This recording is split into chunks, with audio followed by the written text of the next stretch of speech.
Hi everyone, I'm happy to be here again previewing the week ahead for you, especially with all the action that's happening right now in Forex markets. I'm going to analyse the big moves in commodity currencies as well as touch on what should be the focus of the week, big tech earnings, including from Apple and Facebook. Then, as usual, I'll round off with the economic calendar, which consists of the BOJ and ECB meeting, as well as US GDP, so stay right there.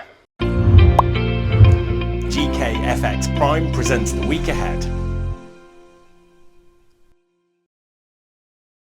As you'll know from your charts, the US dollar has been weakening over the past couple of weeks. That comes off the back of several weeks of gains. I think there's a couple of things behind this. One is that rate hike expectations are picking up at other central banks. The clearest example of this is the Bank of England, where officials have all but agreed on a UK rate hike this year.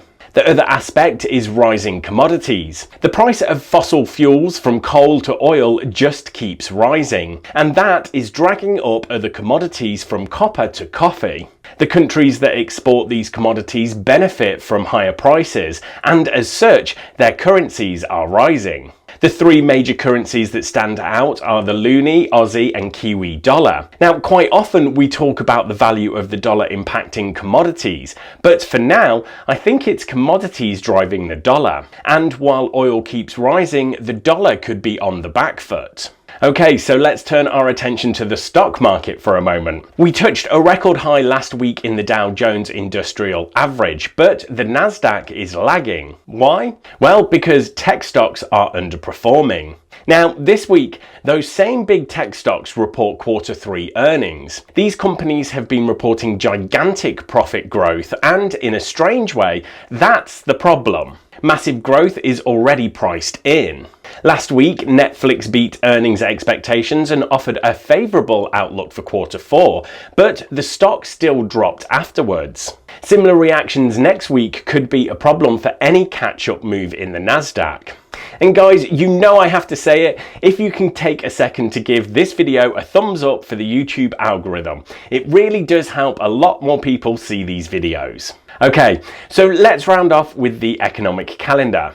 There are three central bank meetings, the Bank of Canada, ECB and the BOJ. Danske Bank described the ECB meeting as a prelude to December, which is when the ECB release its next set of projections. This BOJ meeting will be the most interesting one for a while. There is a new Prime Minister in Japan who is talking about moving away from Abenomics, part of which is the BOJ monetary stimulus, and the yen has been dropping sharply. I suspect we see a more optimistic outlook for the BOJ coupled with expectations for rising inflation. The Bank of Canada is expected to further taper its assets purchases to $1 billion per week at this meeting, which offers extra support to the loonie currency. The last thing up is US GDP. Of course, the US economy will grow at a slower pace as we get further into the recovery from the pandemic. The key thing for the US dollar is that it doesn't slow much quicker than expected.